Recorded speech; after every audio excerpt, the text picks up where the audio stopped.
moo fi wàcc mais Sénégal wala Sénégalais bu deewee ci bitim réew dafay mel ni benn mooy coréen nañ ma baal ci wax bi benn mooy coréen boo xamante ni moom moo jóge fii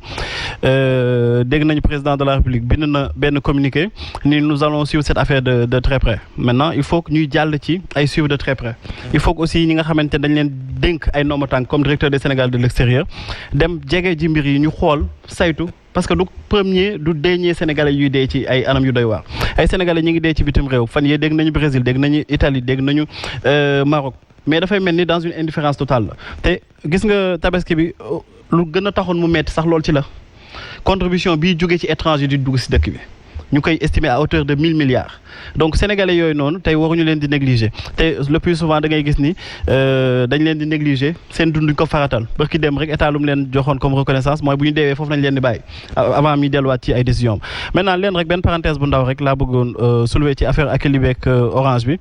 man je peux pas très rapidement je peux pas comprendre que nga ni da ngay défendre Kabirou Mbodj ba noppi di être avec Sonatel ak Orange parce que Sonatel ak Orange ñoom ñoo daaneel Kabirou Mbodj te ay affaire de patriotisme na tegu ci dëgg bu nekkee Senelec dafa rompre le contrat parce que ñee nekkuñu ci dëgg nañuy sanctionné ñu signé woon contrat bi bu nekkee nekk na ci dëgg na Akilee wéy mais man gëwuma ay affaire de sénégalais la ndax sénégalais yi seen biir ñoo doon jàppante jàmm di yóbbu di jébal tubaab bi c'est pas parce que nationalité sénégalaise nga yor que doo traître bu ñu demee raisonnement boobu nañ bàyyi le président de la République bi nga xamante ni mooy le premier des sénégalais mu def lu ko neex parce que c'est un sénégalais. waaw mais xam nga dafa am lu xamante ni ne nit da ciy réfléchir parce que booy wax da ngay wax lu xamante ni ne dafa am logique kii di Akilee sénégalais la mu def contrat bañ ko jox dafa nekk contrat boo xamante ni ñëpp ci wax ñu ne nañu revoiraat contrat bi mais cela ne veut pas dire que dañu war a ñëw taxaw moom dóor ko da écarter ko détruire ko indi ay israéliens indi ay chinois alors que ñoom offre bi mu def moo gën a baax offre bi nga xamante ni moom la israéliens yi def wala moom la chinois yi def te loolu dinañ continuer di ko xeex c'est ça le patriotisme mooy avant ngay jéem a jéggaani ji te la ngay jéggaani ji mu nekk sa réew na nga ko jëlee sa réew ba pare door ko jéggaani feneen loolu mooy li nga xamante ni mooy yoon te Sonatel Sonatel moo ko moom il faut ñu xam loolu Orange bi ngay gis Sénégal dafa am Orange Sénégal qui appartient à la Sonatel man du ma défendre Free du ma ko def parce que Free nekkul fi Sénégal parce que 90% yi. non di foofu la jëm. ki nga xamante ne mooy Expresso aussi 90% yi 100% fa la jëm maintenant li ma bëgg a wax mooy. attends waaye mais Orange donc moom laa lay wax. xam nga mais dama ne la Orange même bu fekkee ne Orange mi ngi lay rey. mais moom laa la dama ne la Orange. non moomuñu ko Orange bu leen moomu ko. xam nga Omar teel nañuy waxee. boo ñëwee par exemple Orange Sonatel moo ko moom. alors que Sonatel boo xoolee ci pourcentage yi nekkul majoritaire. 42% yi Orange moom moo ko moom. donc waaw mais taxawal rek. le reste dañ ko diviser entre Orange. Sonatel ak ñi nga xam ne ay particuliers nañu. particulier kan nañu ñan nañu kenn xamul ñan lañu. ñu du ñi nga xamante ne ñoo nekk si dossier mais xam nga lu may wax rek mooy ci affaire Akilee bi bu nekkee dañ ko signer contrat boo xamante ne jaarut a yoon kenn du ko défendre parce que sénégalais la parce que bu ñu jëlee logique boobu nañu bàyyi le président de la République Macky Sall bi nga xamante ne dañ koy critiquer parce que sénégalais la gis nga lu ñuy wax ay principe la bu nekkee offre bi dafay jógee Israël wala muy jógee Chine wala muy jógee feneen man loolu intéressé xam la moom intéressé offre bi na correspondre ak li nga xamante ne mooy lu ñu soxla tey bu ñu demee fu mel ni France gaz bi nga xamante ne dañ koy dundee au quotidien jógewul France Russie lay jógee adduna bi village planétaire la mënoo toog nga ni Sénégal dafa nekk benn exception ci monde bi que Sénégal dafay toog lépp dafa war a toog jox ko ay sénégalais alors que au même moment ngay gis ay États-Unis ay sénégalais dem fa di fa jàngale ji au même moment ngay gis ay France ay sénégalais dem fa di fa jàngale am fa ay business ak li mi France la nekkoon di fa liggéey ay professeur du jóge Sénégal bi di dem di liggéey feneen donc bu nekkee ñoom bu ñuy ñëwee fii dañuy respecté ak kat yelleefu doomu aadama yi y a pas de souci y a pas de problème mais lan laay bañ bu ñu nekkee ci ay concurrence ñu def ay complexe d'infériorité jël nasaraan bi teg ko ci kaw Sénégalais loolu dañ koy dénoncer de même que bu nekkee sénégalais bi nga xamante ni teint noir sénégalais mooy ñëw toog fii di exploiter les sénégalais te parenthèse la Sonatel sénégalais yu bëri dañ fay rêver dem liggéey parce que il paye bien te dañ lay teg ci conditions yu baax ñaata entreprise la sénégalais yu ñuul kuku moom di la exploiter profiter ci période Covid bii nii dàq la say njaboot ñàkk ñëpp ñàkk te kenn du ci wax léegi dañuy noppi garder ko sous le silence parce que c'est des sénégalais non. man dama ni yat bi du dal kenn du ay Sénégal na ma dóor wala na ma israélien bi dóor bu ñu kenn dóor parce que nekkuñu fi pour ñu ñuy dóor wala di ñu duma waaw mais pas Matar dama la bëgg wax benn affaire c'est que nit aussi la may joxe français bi su ma ko bëggee joxe sénégalais bi du ñu am un sénégalais riche il faut aussi que facilité yi ñu koy accorder l'homme d'affaires sénégalais. Si on veut créer aujourd'hui des milliardaires sénégalais il faudrait que ni ñuy jox les conditions dans lesquelles ni ñuy joxee marché yi étranger bi ñu bañ ko joxee noonu sénégalais bi. Parce que boo demee en France na ñuy joxee étranger bi duñ ko joxee français bi boo demee au Maroc pareil quand tu vas au Maroc aujourd'hui il y a partout dans tous les secteurs il y a des milliardaires. Pourquoi ñu mën a exceller pourquoi ñu mën a dem dans les pays de l'étranger ñëw di uti ay marché au Sénégal aujourd'hui ak feneen c'est parce que le président qui est là-bas ou bien le roi qui est là-bas il a créé des milliardaires marocains qui leur permettent aujourd'hui de concurrencer au niveau de l'étranger et nous c'est ce que nous attendons au niveau du Sénégal ñun loolu la ñu bëgg tey ñu am tey ay Sénégalais ñu def leen ay facilités ñu doon ay milliardaires mën a concurrencer au niveau de l'extérieur mën fa gagner ay marché di indi jël seen i milliards di ko indi au niveau du Sénégal voilà ce que nous voulons c'est pourquoi aujourd'hui li ñu def Akilee mu metti ñu mooy tey bu fekkoon ne ñun li ñuy xeex tey li ñu doon xeex démb ak barki démb buñ ko xeexee dañuy jël di ko jox israéliens yi te seen offre moo ëpp fuuf parce que la ñuy israéliens yi di jaay compteur yi moo gën a cher fuuf te tey ñu leen koy jaay la ñuy chinois yi nar a jaayee compteur yi moo gën a cher fuuf buñ ko xamoon duñu xeex Akilee di ko jox ñooñu duñ ko def on préfère sax jox ko Akilee dans certaines conditions mu am ay milliards que ñu koy jël di ko jox les étrangers maintenant lu ndaw la rek non attends maintenant je veux remettre il faut qu'on avance je veux mettre en garde l'ARMP parce que l'État du Sénégal veut utiliser l'ARMP pour casser le contrat de Akilee. Merci. Il faut que quand même ñu lu ndaw rek Pape Matar jàll nañ ci loolu waaw non lu ndaw rek dama koy wax pour mu rectifier sa communication parce que Oumar Faye li ngay wax ça n'engage que toi arrête d'utiliser la première personne du pluriel dinaan nous wala on li ngay wax yow la je nga wax mais pas nous. Merci beaucoup yow boo koy soutenir nga soutenir ko. Trêve de combat jeex na tàkk faaw ñu dellu si waat ci question bi nga xamante ni Omar loo doon wax léegi dama ne ko bu ma waxee nous moom mën na wax nu fekk nu bi engagé wul Omar Faye yow naa jàpp sama nu yow nga teel sa jeu. mais c'est très prétentieux de parler pour les autres aussi. Non c'est pas parce que non pas Matar on n'est pas dans ça. Merci. Parlons d'abord des problèmes du pays. C'est ça qui est important. jàll nañ ci loolu. Cheikh Oumar daal nañ ci loolu après xam nga ñoo fa voilà 5 dañoo compatriote Karim ñi nga xamante ni ñoom ñoo génn àdduna fële ca États-Unis mu di Denver yaakaaroon ni que ni l'État du Sénégal dafa war a tenir comme partie civile. non au fait man li ma si mën wax mooy damay wax juste rek ni d'abord dañuy jaale xam nga parce que comme sànq ni ko Pape Matar waxee actuellement àdduna bi dugalante la génnee la kenn mënul tere kenn mu dem fenn xam nga te dee fu nekk lay fekk nit donc état du Sénégal nag man état du Sénégal moom wax dëgg yàlla man seen wareef man musuñu ko war quoi c'est-à-dire leen war defuñu ko ci dara demal si immigré yi li ñuy jooy boo ko toppee si cadre yëpp respecté wuñu dara accord diplomatique yi ñuy wax ñoom kenn respecté wu leen donc man à chaque fois li ma mën a wax rek si génn àdduna si bitim réew bi jaale leen rek ngay wax quoi. xam nga leen di jaale bu baax loolu rek laa si mën a wax quoi vraiment. merci beaucoup ni dañuy daal di jàll rek ci beneen waxtaan wa nga xamante ni am na solo loolu mu boole ki nga xamante ni ñoo di waa Sytjust ba tey di mener la danse ba tax na waa l'UNSAS ñoom it nee nañu dañuy bokk ci danse bi ndey di mee. waaw problème Sytjust nag pour man président Macky Sall dafa seetaan. parce que nekk benn tension sociale bu énorme. waaw franchement parce que justiciable yi sonn nañ rien que pour am papier administratif te loolu moo ci gën a ndaw jafe-jafe la te grève bi ëpp na 1 mois te ñoom li ñuy laaj seen i àq ak seen yelleef la seen droit la muy loo xamante ni dañ ko revendiqué woon ba am ko président Macky Sall nangul leen ko bi nga xamante ne ni Ismaïla Madior Fall moom moo fi nekkoon ministre kon wax nañu ni état continuité la les institutions restent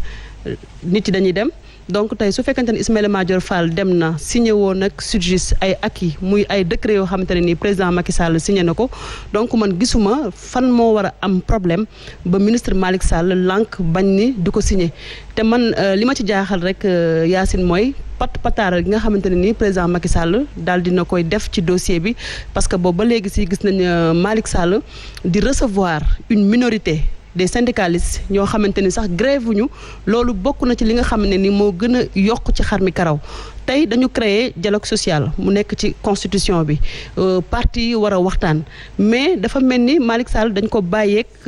liggéeykatu justice yi bërki démb ñi ngi dégg ni ñi ngi former ay administration ci ay agent ou administration pénitentiaire ngir ñu war a remplacer greffier yooyu moo xam dañuy ñàkk seen liggéey wóoruñu mais li leer ba leer mooy centre de formation judiciaire tàmbali nañu di ci former ay agent administration mu nekk loo xamante ni tey jii doy na waar trop parce que bu fekkente ni situation bi demee na ni bras de fer lay gën a nuru te dem na ba affaire bi teeng na parce que temps yi la passé rek ki nga xamante ne nii mooy maître Boun Aya Malick fële ca Fatick daal dinañu ko sax demander ay explications parce que nee nañ toog na lu yàgg ñëwul bërëbu liggéeykaayam donc tey encore man dama jàpp ne Yacine seetaan bi ëpp na parce que wax nga ko léegi waaye UNSAS ñoom it def nañ conférence de presse di wax ni bu fekkente ne ni amul situation boo xamante ne nii dafa favorable ci ñi nga xamante ne nii mooy waa liggéeykatu justice ñoom wax nañu dinañu paralyser secteur yi te UNSAS centrale syndicale bu am doole la boo xamante ne nii jarul négliger moi je trouve que ni encore une fois tey jii nii président Macky Sall warul noppi ci grève SYTJUST bi nga xamante ne ni tey jii dafa commencé ëpp loxo. non Cheikh Oumar Talla fi mu nekk nii SYTJUST yëngal nañu justice bi ba tax na sax waa ànd gësam ñoom it ñi ngi gësam est-ce que loolu du risque quand même di indi benn embrasement social. waaw mais suñu système judiciaire si boppam sax dafa feebar moom ba pare loolu moom jarul sax ñu ci sori système judiciaire u Sénégal ci boppam moom daa corona xam naa après il faut ñu woo docteurs yi ñu jéem a ko diagnostiquer xool lan mooy problème bi di gis nga suñu système judiciaire jafe-jafe yi ñu am ba pare après loolu peut-être dina nekkaat beneen débat mais ci lii ñi nga xam ni ñoom ñooy acteurs judiciaires yi ñu war leen mettre dans de bonnes conditions boo leen tegee dans de bonnes conditions dina tax ñoom ñu mën a rëcc lu jëm ci wàllu guerre ak wala wàllu corruption wala dara mais tey ñu sommes ci en 2020 wut casier judiciaire nga war a dem Tamba wala Matam alors que à partir de sa téléphone wala sa ordinateur dinañ la yombalal service boobu egguñu foofu li mu wax léegi que ministre bi dafa recevoir benn syndicat noonu lañ mos a gouverner dëkk bi diviser pour régner bu amee benn docteur bu jéngu non ñu woo benn docteur bu nangu alors que li nga xam ni ci lañ waroon a jublu parce que ñaata sénégalais ñoo am ay jafe-jafe tëdd ci kaso bi di xaar ñu woo leen atte leen léegi bu justice bi paralysé ñooñu dañ leen di delloowaat léegi on peut pas c'est pas en cassant le thermomètre qu'on va faire baisser la température du greffier yi am nañ jafe-jafe nga dem jëli ñoo xam ni greffier du seen liggéey pour ñu ñëw remplacer moi je crois que état boo xam ne engagement bu mu mës a jël moo xam ci enseignants yi la moo xam ci yeneen acteurs yi la du ko mës a fonk du ko mës a respecter et je crois que si réew li nga xamante ni moom la ñu war a gën a dëgëral mu gën a taxaw mooy justice mais bu fekkee justice bi daa ndërmel ba pare acteurs judiciaires ils sont pas satisfaits sénégalais yi nga xam ni dañ leen war a rendre justice parce que c'est un service public ba mënuñu si am accès bi corona bi ñëwee déjà dañ ne duñu àtte kenn mais ci conflit yi ñu am et puis le ministre de la justice nekk avocat bu ñu foogoon ni buy gérer ministère de la justice du am tension sociale dinañ ko gën a am ay jéego yam importance ci ay réformes mais moom bi mu ñëwee premier jour daa sol mbaxane bu weng génn ne raqu président bi deful dara man ca booba laa ne kii moom sequma ak moom sax nuyoo parce que problème bu justice Sénégal bu ñu ko fex fii ba suba duñ fi jóge Karim a ngi nii live la def ñu jëli ko yóbbu chaque jour nit def loo war ta def contrat yeeg scandale yi fi am mosoo dégg le procureur ma koy nuyu au passage mu def conférence de presse ci wax ci problème mu sénégalais wala ci loolu donc man daal bokk na si góom yi gën a rëy Sénégal daal mooy justice te ragal naa góomu robaale la. Karim nga yaakaar ni fi mu nekk nii syndicat du travail de la justice war nañoo mën a continuer seen grève bi nga xamante ni duré na quand même un mois mu bëri loolu ak fi dëkk bi toll fi mu nekk nii Covid 19 bi. li si gën a doy waar sax mooy ñi nga xam ne dañoo nekk ci kaso bi àttewuñu leen. da nga xam ne peut-être ñi nga aussi nga xam ne dañoo nekk prison ñu war leen bàyyi te foog greffier yi signé pour ñu mën a génn c'est-à-dire yooyu quoi xam nga dafa justice sénégalaise yi Cheikh Oumar rek wax moo ci nekk c'est-à-dire ñoom xëy na peut-être ñi ngi xool ñoom lu jëm ci seen gafaka mooy tax ñuy toog di créer ñu créer seen syndicat boobu noonu pour mais li justice bi li mu yan askan wi li mu seetaan ci ay nit li ñuy tooñ Sénégal amul justice te ñoom ministre de la justice moom mi ngi rey gars yi administration pénitentiaire moom dama leen yërëm moom ñoom dañoo dee ñoom c'est-à-dire fépp ay metti foofu mango bu nëb la moom foofu moom musiba na foofu bu ñu ci nekkoon ba suba di wax ñu fa jóge Cap Manuel wala Rebeuss man yóbbu nañu ma Cap Manuel laa nekkoon quoi après ñu yóbbu ma pavillon spécial fële mais juste pour wax ni taa da ngay boo duggee ci kaso bi après ngay comprendre ni en fait xam nga nit mën na jéem sax yëkkati micro bi teg ko ne mais ñoom dañoo jéemul sax faf ministre bi ñëw gën a cuune moom ki fi nekk ni moom daa gën a cuune moom Sall Sall la xaw ma Sall dafa cuune moom donc man li may wax rek message bi may lancé mu xëy na peut-être ñoom seen grève man loolu ça m'intéresse pas ñoom nañ bàyyi xel ñi nga xam ñoo nekk ci kaso bi parce que nit ñi sonn nañ ci kaso bi nit ñi li ñuy daj ci kaso bi ba pare te loo xamul confinement bi nii dañoo au fait lekk du dugg dara du dugg ñoom ñooy togg pour jox ko Sénégal nga xam ni yow Sénégal ci boobam yéen seen réew mi ñoom yow nit ñi lekkuñu ba suur yow nga ne ngay engagé wu pour joxe lekk si biir du ñu lekk ba suur prisonniers dañuy xëccoo lekk bi sonn kenn attewu leen atte it ma lancé message wax waa tribunalu Pikine ñoom ñëpp a ngi jooy balaa ñuy atte dañuy renvoyer rek mel ni comme c'est-à-dire justice bi moom wax dëgg yàlla boo ciy wax sax da ngay dem ba sa xol day jeex ay procureur jàkkaarloog ay dof di leen yóbbu mandat dépôt ay kenn xamul du n'importe quoi man procureur bi ma defoon mandat dépôt après dañ ko defal promotion c'est-à-dire justice amul Sénégal tax fekk justice sénégalaise bi indépendant wul moom boppam fexe nu mu au fait fexe nu ñu yore nu ñu moomee suñu bopp ba nga xamante ni tey li ñu naan état de droit xam nga pouvoir judiciaire exécutif expliqué ku nekk loolu bu amul chaque jour problème day am duñ ci mës a jóg donc man nag bon justice man au fait du ma leen sax bàyyi xel li ma leen di wax rek mooy nañ dem ñu xool li prisonniers yi di dund détenus yi li ñuy dund ci kaso bi te ñu respecté waa administration pénitentiaire yi nga xam ne dañoo sonn ci kaso bi c'est-à-dire man foofu loolu rek laay wax foofu laay waxee wàllu kaso su ma siy wax moom damay expliquer carrément nañ bàyyi xel prisonniers parce que sonn nañu ay nit nekk mandat dépôt ay ati at kenn atewu leen ay nit ñu jàpp ay dof di leen tëj ci kaso bi ay nit feebar mënuñu faju ay nit feebar tëdd di langa man loolu rek laa ci expliquer quoi donc nañ bàyyi xel détenus yi nekk ci prison bi man loolu rek laay wax quoi. Amathar Diallo. non lu Abdou Karim wax rek lay dëggal parce que tamit ñoom lii ñuy wax nii nekkul loo xamante ne bu ñu ko ñàkkee duñu dund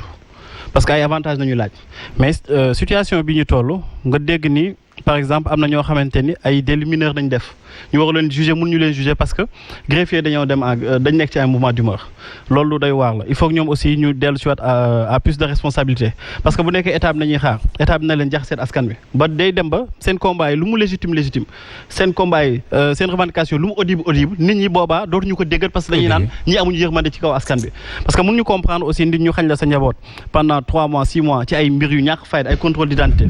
ñu dugal la fa war la juger ñun la dañuy renvoyer waat audience bi wala say avocat tracassé def lu ne